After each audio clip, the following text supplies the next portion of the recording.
सबसे पहले ये कहानी सुनो। बहुत समय पहले एक समृद्ध राज्य था जहाँ राजा प्रताप का शासन था। राजा प्रताप अपने साहस और प्रजा के प्रति अपने स्नेह के लिए प्रसिद्ध थे। वह एक न्यायप्रिय और धर्मनिष्ठ राजा थे।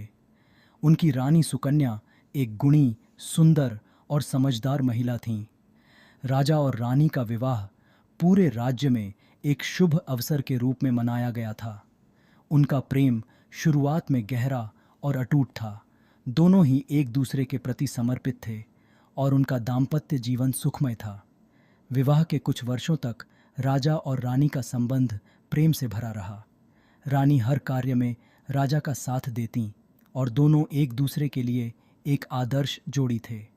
परंतु जैसे जैसे समय बीता, राजा ने यह महसूस किया कि रानी धीरे धीरे शारीरिक संबंध बनाने से कतरा रही थीं। पहले तो राजा ने इसे नज़रअंदाज किया, परंतु जैसे जैसे समय बीता उनका मन चिंता से भर गया। शंका का बीज।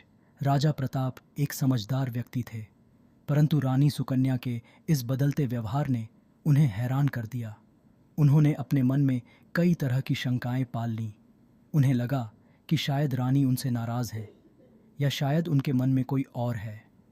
रानी के व्यवहार में आए इस परिवर्तन ने राजा के आत्मविश्वास को कमज़ोर कर दिया और उन्होंने खुद को असहाय महसूस करना शुरू कर दिया। राजा ने कई बार रानी से इस बारे में बात करने की कोशिश की, परंतु हर बार रानी ने किसी न किसी बहाने से टाल दिया। राजा को यह समझ में नहीं आ रहा था कि रानी के इस व्यवहार के पीछे क्या कारण है। उनकी यह असमंजसता उनके मानसिक स्वास्थ्य पर भी असर डालने लगी और वे अपने राज्य के कार्यों में भी मन नहीं लगा पा रहे थे। राजा ने सोचा कि शायद किसी बाहरी व्यक्ति से सलाह लेना बेहतर रहेगा। एक दिन जब वे जंगल में शिकार पर गए तो उनकी मुलाकात एक वृद्ध साधु से हुई। साधु तपस्या में लीन थे और उनके चेहरे पर शांति और ज्ञान का तेज था। राजा ने साधु को प्रणाम किया और अपनी समस्या साझा की। साधु ने राजा की बात को बड़े ध्यान से सुना और मुस्कुराते हुए कहा, राजन, हर रिश्ता विश्वास और समझ पर आधारित होता है। हो सकता है कि रानी के मन में कोई आंतरिक संकोच हो। धैर्य रखना और उन्हें समझने का प्रयास करना ही एकमात्र उपाय है। आपको उनकी भावनाओं का सम्मान करना चाहिए। साधु की बातें राजा के दिल को छू गईं। उन्होंने साधु को प्रणाम कर वापस लौटने का निश्चय किया। अब राजा ने यह ठान लिया कि वह धैर्य से काम लेंगे और रानी के मन की बात जानने की कोशिश करेंगे। धैर्य और समझ। राजा प्रताप ने रानी के प्रति अपने व्यवहार में बदलाव किया।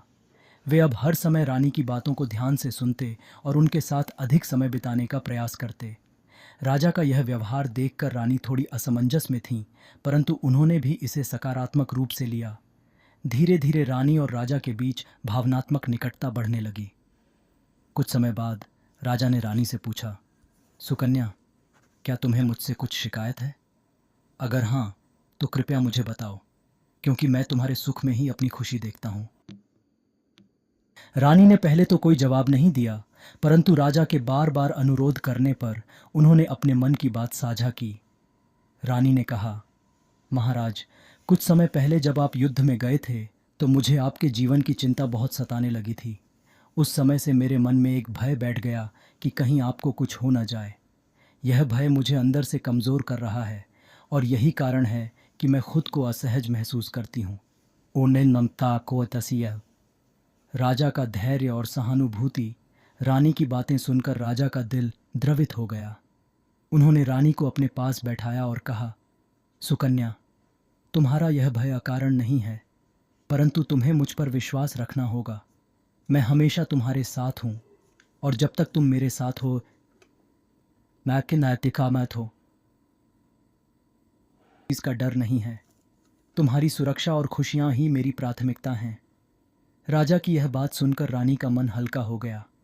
उन्होंने महसूस किया कि उनके मन का भय अकारण था और राजा के प्रति उनका प्रेम और बढ़ गया। अब दोनों का संबंध और भी मजबूत हो गया और उनके बीच फिर से वही पुराना प्रेम उमड़ आया। प्रेम और विश्वास की पुनः स्थापना। जगत के बाद राजा और रानी का संबंध और भी गहरा हो गया। उन्होंने यह समझा कि हर रिश्ते में प्रेम और विश्वास का होना आवश्यक है। जब भी कोई समस्या आए, उसे संवाद और समझदारी से सुलझाना चाहिए। राजा प्रताप और रानी सुकन्या ने अपने प्रेम को समझने का प्रयास किया और एक दूसरे के प्रति धैर्य और सहानुभूति दिखाई। अब दोस्तों आप बताओ, आपको ये पौराणिक कथा सुनकर क्या समझ आया?